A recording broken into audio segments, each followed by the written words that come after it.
Friends, स्वागत है आप सभी का। चलिए दोस्तों, हम आप सभी के लिए लेकर आ चुके हैं अगले मॉक टेस्ट 30 यानी 30। दोस्तों, जैसा कि आप लोग जानते हैं, रेगुलर बेसिस पर आप लोग एक मॉक टेस्ट लगाते हो जो आपके लिए काफ़ी ज़्यादा बेनिफिशियल साबित होगा आपके परीक्षा में।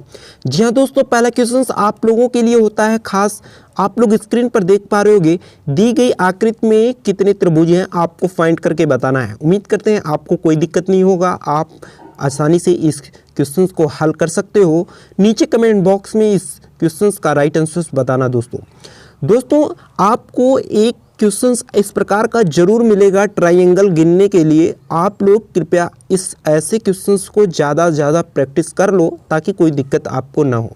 चलिए दोस्तों, अगले क्वेश्चंस की तरफ मूव करते हैं। उम्मीद करते हैं आप अंत तक बने रहोगे साथ, ताकि आपको पूरा बेनिफिट हो पाए। क्वेश्चंस बहुत ही ज़्यादा सभी इंपॉर्टेंट है, तो बड़ा ध्यान से देखना। पेट्रोलॉजी किसका अध्ययन है आपको बताना है। दोस्तों आप सभी का राइट आंसर आ गया होगा सी ऑप्शन, चट्टान। दोस्तों इस क्वेश्चंस में आप लोग कंफ्यूज हो गए होंगे, कंफ्यूज ना हो दोस्तों, सी ऑप्शन आप सभी का राइट आंसर है। आप सभी को बता दें, पेट्रोलॉजी जियोलॉजी की एक शाखा है। इसके अंतर्गत चट्टानों की उत्पत्ति, संगठन, वितरण और संरचना का अध्ययन किया जाता है। उम्मीद करते हैं आपको क्लियर हो गया होगा। अगले क्वेश्चंस की तरफ मूव करते हैं। क्वेश्चंस बहुत ही इंपॉर्टेंट है दोस्तों, जरा ध्यान से देखना। किस पर्वतीय स्थल को सतपुड़ा की रानी कहते हैं? दोस्तों सतपुड़ा की रानी कहते हैं कौन सी एक ऐसी पर्वतीय स्थल है, आपको बताना है। दोस्तों आपका राइट आंसर आ गया होगा ए ऑप्शन, पंचमढ़ी। उम्मीद करते हैं आपको क्लियर हो गया होगा। दोस्तों आप सभी को बता दें, मध्य प्रदेश के होशंगाबाद जिले में स्थित पंचमढ़ी पर्वतीय स्थल को ही कहा जाता है सतपुड़ा की रानी। अगले क्वेश्चन की तरफ मूव करते हैं। क्वेश्चन है, भारत में कौन सी नदी को खुला नाला कहा जाता है? दोस्तों भारत में है और कौन सी ऐसी नदी है जिसे खुला नाला कहा जाता है? दोस्तों इंपॉर्टेंट है क्वेश्चंस, इसको ध्यान में हमेशा रखे रहना। आपका राइट आंसर आ गया होगा आपका बी ऑप्शन, यमुना। दोस्तों यमुना नदी को खुला नाला भी कहा जाता है, आप लोग ध्यान में रखना, आपको पहले से हो सकता है मालूम होगा। अगला क्वेश्चन देखना, विजयवाड़ा किस नदी के किनारे स्थित है, आपको बताना है। आपका राइट आंसर दोस्तों बी ऑप्शन, कृष्णा नदी के किनारे। आपको बता दें दोस्तों, विजयवाड़ा नगर आंध्र प्रदेश के कृष्णा नदी के किनारे स्थित है। दोस्तों आप सभी को क्लियर हो रहा होगा हर एक क्वेश्चंस। अगला क्वेश्चंस देखना, इंपॉर्टेंट क्वेश्चंस है। पर्यावरणीय आयोजन के साथ मूलतया संबंधित संगठन है। दोस्तों पर्यावरणीय मतलब आप लोग यहाँ पर जरा फोकस करिएगा, इसका कहने का मतलब है इन्वायरमेंटल आयोजन। दोस्तों इन्वायरमेंटल आयोजन के साथ मूलतया संबंधित संगठन है, आपको बताना है कौन सा संबंधित संगठन है। दोस्तों बी ऑप्शंस, NEERI। दोस्तों आप सभी को बता दें, NEERI का फुल फॉर्म होता है national environmental engineering research institute. आपको बता दें दोस्तों, पर्यावरणीय आयोजन के साथ मूलतः संबंध यही रखता है। अगले क्वेश्चंस की तरफ मूव करते हैं दोस्तों, उम्मीद करते हैं आपको क्लियर हो रहा होगा।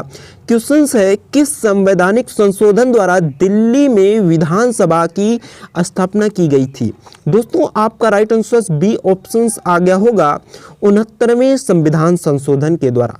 आपको बता दें, वर्ष 1991 में किए गए 69वें संविधान संशोधन के द्वारा दिल्ली में विधानसभा की स्थापना और मंत्रिपरिषद की स्थापना की गई थी। दोस्तों अगले क्वेश्चंस की तरफ मूव करते हैं। हर एक क्वेश्चन इंपॉर्टेंट है दोस्तों, ध्यान से देखना। अनुच्छेद 368 वर्णित करता है। दोस्तों आपका डी ऑप्शन राइट आंसर है, संविधान संशोधन की संसद शक्ति को वर्णित करता है अनुच्छेद 368। आप सभी को बता दें, भारतीय संविधान के अनुच्छेद 368 के तहत संसद को एक प्रक्रिया के तहत संविधान में संशोधन करने की शक्ति प्राप्त है। दोस्तों अगले क्वेश्चंस की तरफ मूव करते हैं।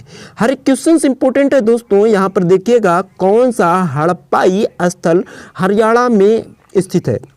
आपका राइट आंसर आ गया होगा दोस्तों बी ऑप्शन, राखी गढ़ी। आपको बता दें, राखी गढ़ी और बनमाली नामक हड़प्पाई स्थल हरियाणा में स्थित है। अगले क्वेश्चंस की तरफ मूव करते हैं। दोस्तों क्वेश्चंस जरा ध्यान से देखना। दिल्ली के हौज खास क्षेत्र में चोर मीनार द्वारा बनवाई गई थी? किसके द्वारा चोर मीनार बनवाई गई थी आपको बताना है। दोस्तों कहाँ पर चोर मीनार है? हौज खास क्षेत्र में है, दिल्ली के हौज खास क्षेत्र में।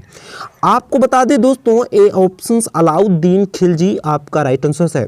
दोस्तों दिल्ली के हौज खास क्षेत्र में चोर मीनार 13वीं शताब्दी में खिलजी वंश के शासक अलाउद्दीन खिलजी द्वारा बनवाई गई थी। आपको बता दें चोर मीनार को टावर ऑफ थीम्स भी कहा जाता है।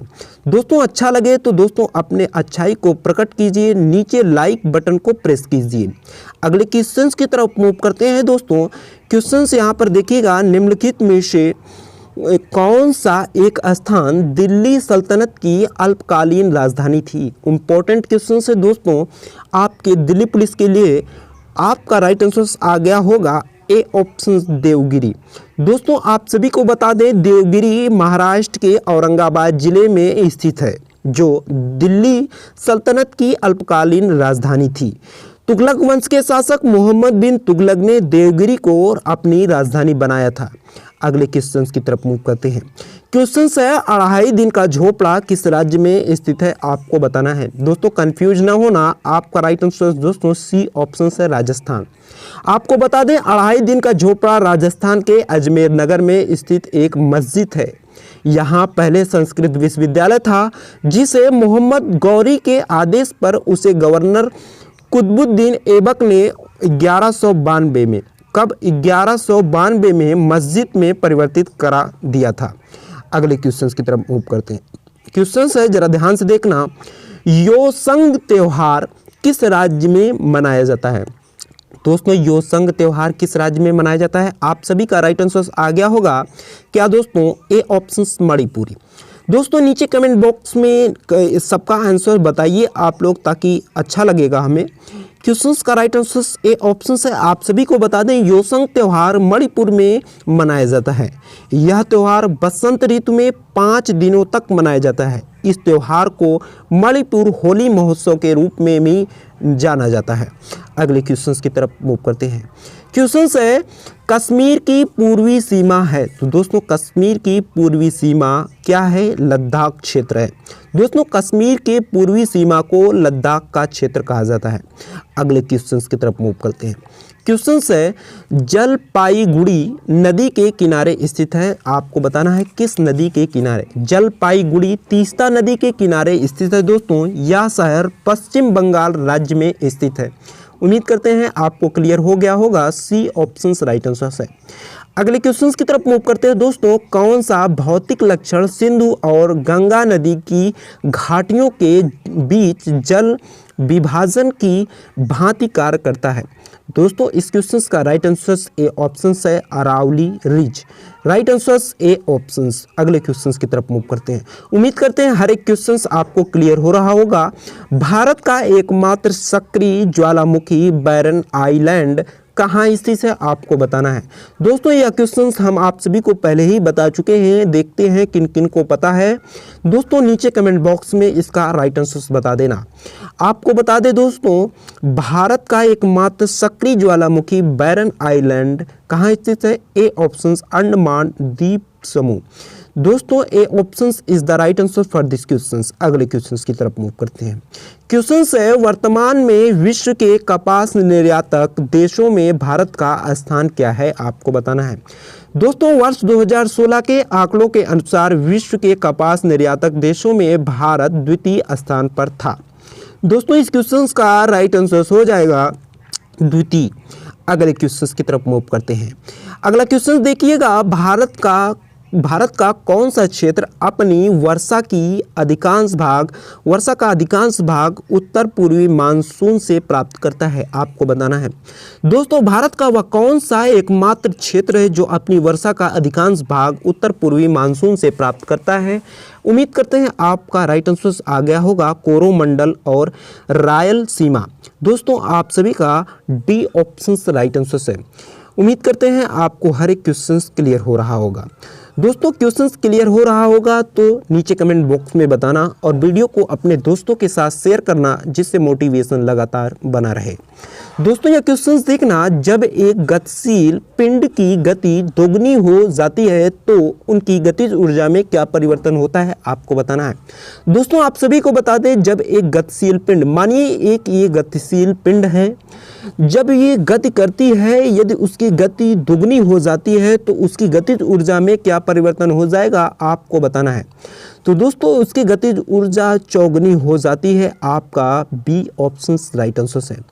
आपको बता दें दोस्तों, काइनेटिक एनर्जी के ई बराबर होता है, क्या होता है दोस्तों, बराबर 1/2 गुणे द्रव्यमान यम और गुणे वी वेग स्क्वायर। उम्मीद करते हैं आपको क्लियर हो गया होगा। अगले क्वेश्चंस की तरफ मूव करते हैं। क्वेश्चन है, जरा ध्यान से देखना, निम्नलिखित में से किसकी विशिष्ट ऊष्माधारिता सबसे अधिक है। विशिष्ट ऊष्माधारिता मतलब स्पेसिफिक हीट की बात की जा रही है। दोस्तों उम्मीद करते हैं आपको क्लियर हो गया होगा। ए ऑप्शन जल। दोस्तों जल की विशिष्ट ऊष्माधारिता सबसे अधिक होती है। अगला क्वेश्चन देखना दोस्तों कोई भी क्वेश्चन में डाउट हो तो गूगल कर लेना, आपको क्लियर हो जाएगा। लेकिन आप लोग अगला क्वेश्चन देखिए, तापमान को किसी विशिष्ट डिग्री में व्यवस्थित करने के लिए प्रयुक्त होने वाला उपकरण कहलाता है, आपको बताना है। दोस्तों टेम्परेचर को, तापमान को किसी विशिष्ट मतलब स्पेसिफिक डिग्री में व्यवस्थित करने के लिए, मतलब बैठाने के लिए किसका प्रयोग किया जाता है, आपको बताना है। तो दोस्तों थर्मोस्टेट आपका राइट आंसर ए ऑप्शन है। अगला क्वेश्चन देखना, क्वेश्चन इजी है, मैं आप सभी को करा चुका हूं। ये क्वेश्चन मनुष्य के नाखून के बने होते हैं, आपका right answer D option keratin के। दोस्तों मनुष्य की नाखून भी इसी के बने होते हैं और पशुओं की सींग भी इसी का ही बना होता है। दोस्तों कौन सी धमनी मानव शरीर में ऑक्सीजन युक्त रक्त का परिवहन नहीं करती, जरा ध्यान देखना दोस्तों, यहाँ पर नहीं करती है कहा गया है। तो राइट आंसर दोस्तों क्या हो जाएगा, डी ऑप्शन पल्मोनरी आर्टरीज। दोस्तों पल्मोनरी आर्टरी एकमात्र एक ऐसा जो कि धमनी है जो ऑक्सीजन युक्त रक्त का परिवहन नहीं करती। दोस्तों अगले क्वेश्चंस की तरफ मूव करते हैं। उम्मीद करते हैं हर एक क्वेश्चंस आपको क्लियर हो रहा होगा। हरे पालक में प्रचुर मात्रा में होता है। दोस्तों ये क्वेश्चंस हम आप सभी को पहले भी करा चुके हैं, आप सभी का डी ऑप्शंस आ गया होगा, सभी विकल्प सही हैं। दोस्तों आप सभी का जो कि पालक में vitamin A, vitamin B, vitamin C, ये सभी प्रचुर मात्रा में पाया जाता है। दोस्तों अगले क्वेश्चंस की तरफ मूव करते हैं। क्वेश्चन है, कौन से हाइड्रोकार्बन एलपीजी के मुख्य घटक हैं।